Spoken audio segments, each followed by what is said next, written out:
Hello दोस्तों, नमस्कार। अभी की सबसे बड़ी खबर आ रही है, जहां पर भारतीय सैनिकों ने चीन के सैनिकों को याद दिला दी उनकी नानी, ऐसे दी शिकस्त। हो रहा है वीडियो वायरल। तो वहीं भारत के खिलाफ चीन रच रहा बड़ी साजिश, सीमा पर बसा लिए 624 गांव, हुआ बड़ा खुलासा, तैनात होगी सेना। तो वहीं फिर एक बार कूदे पाकिस्तान के पूर्व मंत्री फवाद चौधरी, कहा कट्टरपंथी नरेंद्र मोदी की हार है जरूरी, राहुल केजरीवाल के लिए भेजा ये पैगाम। दोस्तों, एक से एक बड़ी खबर आपको बताएंगे कैसे विपक्षियों का साथ दे रहा है पाकिस्तान। बस आप वीडियो के अंत तक बने रहेगा। और खबरों में आगे बढ़ने से पहले अभी तक वीडियो को लाइक नहीं किया तो सामने लाइक का बटन है, दबा दीजिएगा। अगर आप भी अपने भारतीय सेना का और भारत का पुरजोर समर्थन करते हैं, और चैनल को सब्सक्राइब करके बेल आइकन दबा के कमेंट में जय हिंद कहना मत भूलिएगा। बात करें पहली बड़ी खबर की, जहां एक सबसे बड़ा खुलासा आपको बताते हैं। भारत ने 49 से अधिक संयुक्त राष्ट्र मिशनों में लगभग 1,95,000 सैनिक भेजे हैं, जो किसी भी देश से भेजे गए सैनिकों की संख्या से सबसे अधिक है। जी हाँ, 168 भारतीय शांति सैनिकों ने संयुक्त राष्ट्र ध्वज के नीचे सर्वोच्च बलिदान दिया है, यानी सबसे ज्यादा बलिदान भी दिया और सबसे ज्यादा भारतीय सैनिकों को डिप्लॉय भी किया है। भारत ने लाइबेरिया में संयुक्त राष्ट्र मिशन में भारतीय दल पहली पूर्ण महिला दल था। दोस्तों, आपको बता दें, भारतीय शांति सैनिक को संयुक्त राष्ट्र सैन्य लिंग अधिवक्ता का वर्ष का पुरस्कार मिला। जी हाँ, कांगो लोकतांत्रिक गणराज्य में संयुक्त राष्ट्र संगठन स्थिरीकरण मिशन के साथ सेवारत भारतीय सैन्य शांति सैनिक मेजर राधिका सेन को प्रतिष्ठित 2023 संयुक्त राष्ट्र सैन्य लिंग अधिवक्ता वर्ष का पुरस्कार दिया गया है। ये पुरस्कार महिलाओं, शांति और सुरक्षा पर संयुक्त राष्ट्र सुरक्षा परिषद के प्रस्ताव 1325 के सिद्धांतों को बढ़ावा देने में उनके समर्पण और प्रयासों को मान्यता देता है। तो वहीं दोस्तों, भारत और संयुक्त राष्ट्र शांति स्थापना दिवस पर आपका क्या कहना है, कमेंट में लिखकर अवश्य बताइएगा। तो वहीं आपको बता दें, भारतीय सैनिकों ने चीन के सैनिकों को याद दिला दी उसकी नानी, ऐसी शिकस्त दी कि ड्रैगन को जिंदगी भर ये बात याद रहेगा। बता दे, भारतीय सैनिकों ने चीन की सेना को बड़ी शिकस्त दी है, जिसका वीडियो भी सोशल मीडिया पर जमकर वायरल हो रहा है। जी हां, दोनों देशों की सेनाओं के बीच रस्सा कशी का खेल,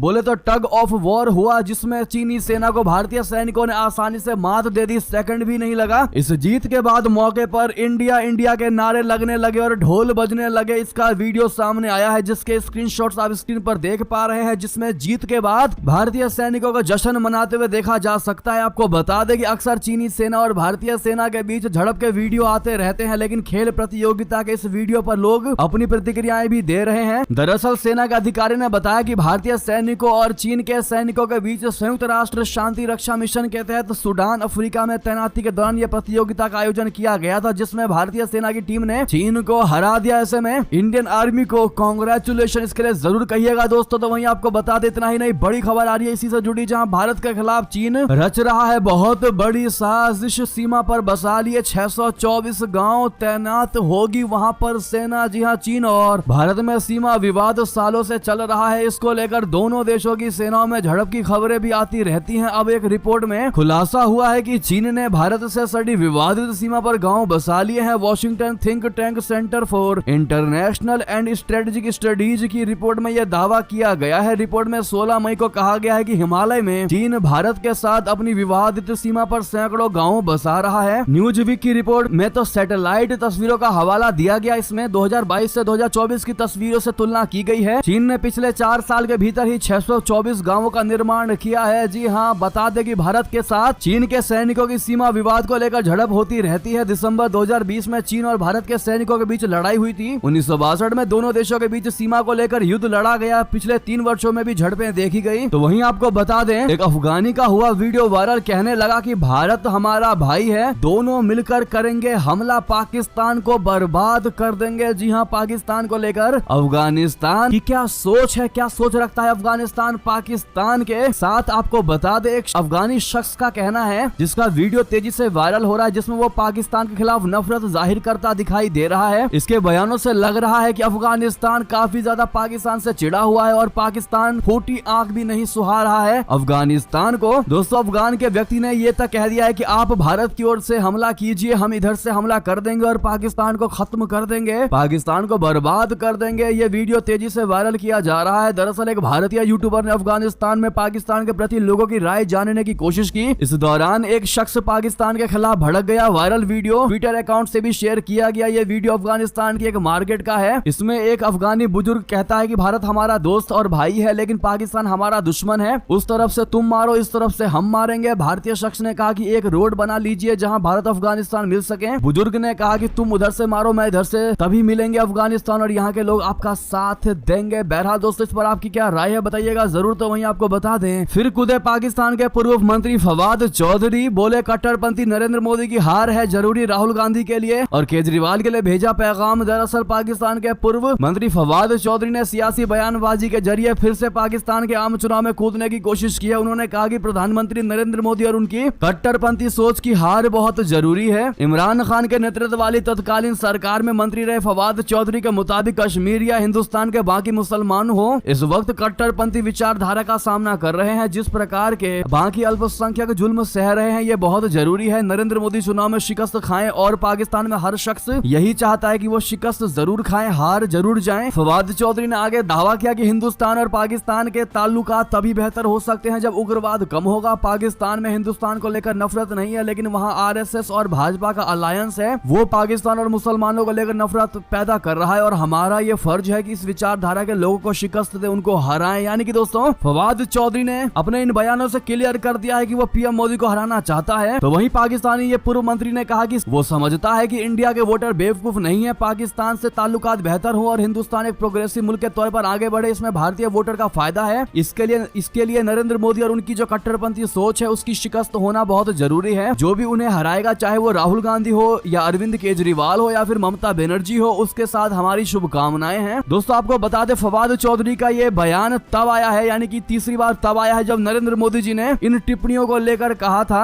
दिल्ली सीएम और राहुल गांधी को पाकिस्तान के पूर्व मंत्री की ओर से मिल रहे समर्थन पर जांच होना बहुत जरूरी है। ये जांच का विषय है। जिसके बाद ये फवाद चौधरी का बयान आया और मोदी पर झल्लाता नजर आ रहा है दोस्तों। लेकिन रियलिटी क्या है फवाद चौधरी को आप लोग कमेंट में लिखकर अवश्य बताइएगा। और वाकई में फवाद चौधरी का ये बयान दर्शाने की कोशिश कर रहा है कि पाकिस्तान कभी नहीं चाहेगा कि भारत में मोदी की सरकार बने। ऐसे में वो राहुल गांधी, केजरीवाल, ममता बनर्जी इनको सपोर्ट करता नजर आ रहा है। ऐसे में अगर आप भी मानते हैं जो हमारा भारत का दुश्मन है पड़ोसी मुल्क पाकिस्तान, अगर वो इन नेताओं का सपोर्ट कर रहा है तो कहीं ना कहीं इन नेताओं से इनको पता है कि काफी ज्यादा फायदा मिलने वाला। अगर आप भी मानते हैं वाकई में ये जांच का विषय है जैसा कि पीएम नरेंद्र मोदी ने कहा था, अपनी राय अवश्य दीजिएगा दोस्तों, क्या जांच होनी चाहिए? हाँ या ना में जवाब देना मत भूलिएगा आप लोग। और फवाद चौधरी को क्या जवाब देंगे बताइएगा जरूर। तो वहीं आपको बता दें नेपाल को पोखरा एयरपोर्ट के लोन पर चीन ने लूटा, पोल खुली तो चीनी राजदूत ने धमकाया। जी हाँ, हो गया विवाद। बता दें पोखरा एयरपोर्ट एक बार फिर से चीन और नेपाल के बीच विवाद का विषय बन गया है। चीन का दावा है कि पोखरा एयरपोर्ट को बनाने में नेपाल को 2% की दर से ब्याज दिया गया है। तो वहीं अब नेपाली मीडिया ने खुलासा किया है कि ब्याज की ये दर 5% है, जो इस गरीब देश के लिए बहुत ज्यादा है। नेपाली पत्रकार गजेंद्र बुधाथोकी ने जब चीन की इस लूट का खुलासा सोशल मीडिया पर कर दिया तो उन्हें चीन के राजदूत चेंग सोंग ने खुलेआम धमकी दी और माफी मांगने के लिए कहा। इस पर गजेंद्र ने सबूत सामने रखकर साफ कर दिया कि चीन नेपाल को कर्ज के नाम पर लूट रहा है। इसके बाद अब नेपाल में चीनी राजदूत को बर्खास्त करने की मांग तेज हो गई है, साथ ही भारत से इसकी तुलना हो रही है। ये पूरा विवाद उस समय शुरू हुआ जब नेपाल के वरिष्ठ पत्रकार गजेंद्र ने खुलासा किया है कि चीन पोखरा एयरपोर्ट के लिए 2 नहीं बल्कि 5% ब्याज ले रहा है। इस खुलासे के बाद नेपाल में चीनी राजदूत चेंग सोंग ने एक्स पर पोस्ट करके कहा कि हम आपसे औपचारिक माफी मांगने की मांग करते हैं और आप चाहे जिन लोगों का प्रतिनिधित्व करते हो। इस पर गजेंद्र ने भी करारा जवाब दिया और कहा कि चीनी राजदूत मुझे धमकाओ नहीं, मेरे पास नेपाल सरकार का साक्ष्य है, प्रूफ है। इस पर चीनी राजदूत ने फिर धमकाने की कोशिश की। नेपाल के प्रणय राणा कहते हैं कि अगर इस तरह का बयान भारतीय राजदूत ने दिया होता तो यह स्क्रीनशॉट वायरल हो जाता, यही नहीं भारतीय दूतावास के बाहर प्रदर्शन भी शुरू हो जाता। जी हाँ दोस्तों, तो वहीं आपको बता दें समुंदर के सिकंदर से थर थर कांपेंगे दुश्मन आ रहा है राफेल मरीन। खासियत ऐसी है कि चीन पाकिस्तान के छूटेंगे पसीने। जी हाँ, पाकिस्तान और चीन की नींद उड़ाने के लिए भारतीय नौसेना अपनी ताकत लगातार बढ़ा रही है। 50,000 करोड़ रुपए से अधिक की लागत से 26 राफेल मरीन जेट खरीदने के लिए भारत और फ्रांस की सरकारों के बीच 30 मई से वार्ता शुरू होगी। इस वार्ता के लिए फ्रांस का उच्च स्तरीय दल भारत आएगा। आपको बता दें राफेल मरीन फाइटर जेट को समुद्री क्षेत्र में हवाई हमले के लिए खास तौर पर तैयार किया गया है। इस विमान की तैनाती INS विक्रांत और विक्रमादित्य पर होगी। राफेल M को एयरक्राफ्ट कैरियर्स पर लैंडिंग के हिसाब से डिजाइन किया गया है। जी हाँ, ऐसे में भारतीय नौसेना को आप लोग ऑल द बेस्ट जरूर कहिएगा। तो वहीं बता दें तुर्की ने पाकिस्तान को दिया नया युद्ध पोत। आखिर इससे पड़ोसी देश को क्या होगा फायदा? दरअसल तुर्की ने पाकिस्तान को नया युद्ध पोत बनाकर दिया है। इस जंगी जहाज को समुद्री ट्रायल के लिए समंदर में उतार दिया गया है। पाकिस्तानी नौसेना इसे मिल गेम क्लास कारवेट में शामिल कर रही है। इसे पाकिस्तान ने PNS बाबर नाम दिया है। इसे इस्तांबुल नेवल शिपयार्ड ने बनाया है। पाकिस्तान ऐसे 4 युद्धपोत बनाने की तैयारी में है, 3 बन रहे हैं, एक पूरा हो चुका है जिसे समंदर में ट्रायल्स के लिए उतार दिया गया है। ये एक मल्टीपर्पज कॉर्वेट है। इसका डिस्प्लेसमेंट 2888 टन का है। 356.11 फीट लंबे PNS बाबर की बीमा 48.7 फीट की है और ये समंदर में 50 से 57 किलोमीटर प्रति घंटा की स्पीड से चलेगी। तो वहीं बता दें, 13 फाइटर जेट और 9 युद्धपोत। जी हां, ताइवान की सीमा के पास चीन ने फिर कर दी ऐसी हरकत, खदेड़ करके कर दिया बाहर। जी हां, चीन की सेना ने ताइवान के निकट अब तक का सबसे बड़ा सैन्य अभ्यास खत्म कर लिया है। इस बीच ताइवान की सीमा के आसपास 13 चीनी सैन्य विमान, 5 नौसैनिक जहाज और 4 तटरक्षक जहाजों के बारे में पता चला है। ताइवान के रक्षा मंत्रालय ने इसकी पुष्टि की है। ताइवान समाचार की रिपोर्ट के अनुसार 28 मई को सुबह 6 बजे से लेकर 29 मई को सुबह 6 बजे के बीच ताइवान के नजदीक इन्हें ट्रैक किया गया है। MND के अनुसार 13 चीनी विमानों में से 3 ने ताइवान स्ट्रेट की मध्य रेखा को पार किया, एक ने दक्षिण पश्चिम में उड़ान भरी और एक चीनी ड्रोन ने ADIZ के दक्षिणी हिस्से में दिखा। तो वहीं आपको बता दें, खस्ता हाल आर्थिक हालात, आतंकी देश का टैग, डिप्लोमेटिक फजीहत, ऐसे ही नहीं भारत से संबंध सुधारने को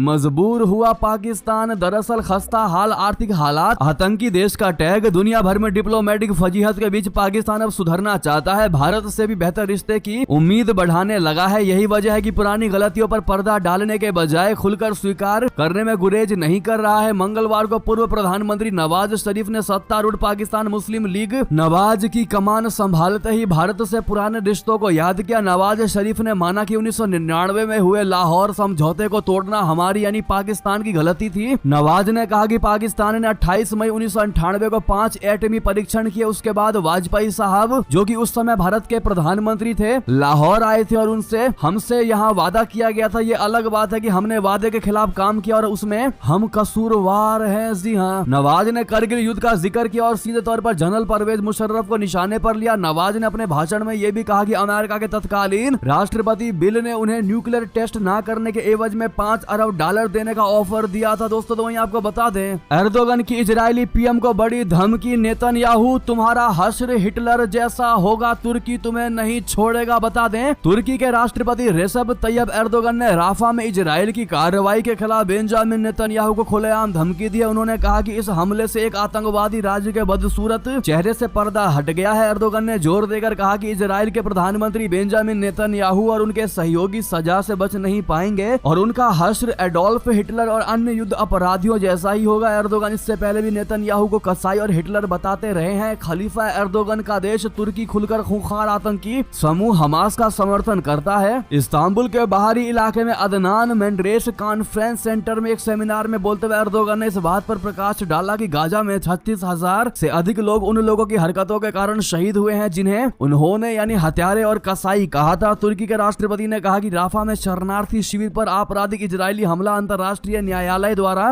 राफा में इजरायली अभियान को तत्काल रोकने के आदेश के बाद हुआ। आपको बता दें, गाजा युद्ध की तस्वीर 24 घंटे में 29 मिलियन से ज्यादा बार शेयर किया गया, जिसमें लिखा हुआ है ऑल आइज ऑन राफा। जी हाँ, गाजा में राफा शहर के शरणार्थी शिविरों पर इजरायली हमले को लेकर इस्लामिक देशों से लेकर पश्चिमी देशों में आक्रोश देखा जा रहा है। सोमवार को फ्रांस की राजधानी पेरिस की सड़कों पर हजारों फलस्तीनी उतर आए हैं। लोगों ने इजराइल पर गाजा में नरसंहार का आरोप लगाया है। इस दौरान पूरी दुनिया में सभी की निगाहें राफा पर वाली तस्वीर वायरल हो रही है। गाजा के युद्ध को उजागर करने वाली इस तस्वीर को 24 घंटों में इंस्टाग्राम पर 29 मिलियन से ज्यादा बार शेयर किया गया है। तो वहीं बता दें, मणिशंकर अय्यर के बयान को लेकर कांग्रेस पर भड़की भारतीय जनता पार्टी, कहा चीन की बीन बजाना बंद करिए। जी हां, कांग्रेसी नेता मणिशंकर अय्यर के 1962 में हुए चीन के आक्रमण के लिए कथित शब्द का इस्तेमाल करने को लेकर बीजेपी ने निशाना साधा है। बीजेपी ने कांग्रेस के अध्यक्ष मल्लिकार्जुन खड़गे और राहुल गांधी की चुप्पी पर सवाल उठाते हुए कहा कि उन्हें बोलना चाहिए। बीजेपी की ओर से प्रेस कॉन्फ्रेंस करते हुए गौरव भाटिया ने कहा कि 43,000 स्क्वायर किलोमीटर की भारत की भूमि जवाहरलाल नेहरू के समय में चीन ने कब्जा किया। ये जमीन अभी भी चीन ने कब्जाई हुई है। मणिशंकर अय्यर ने चीन को क्लीन चिट दे दी। ऐसा क्या राहुल गांधी की सहमति के बिना हो सकता है? चीन की बीन बजाना बंद करिए। तो वहीं ये थे भी की सारी बड़ी खबरें। आपको हमारी खबर कैसी लगी? आशा करता हूँ बहुत अच्छी लगी होगी। थोड़ी भी अच्छी लगी तो वीडियो को लाइक करके चैनल को सब्सक्राइब करके बेल आइकन दबा के कमेंट में जय हिंद अवश्य कह दीजिएगा। मिलता अगली बड़ी खबर में। बहुत बहुत धन्यवाद।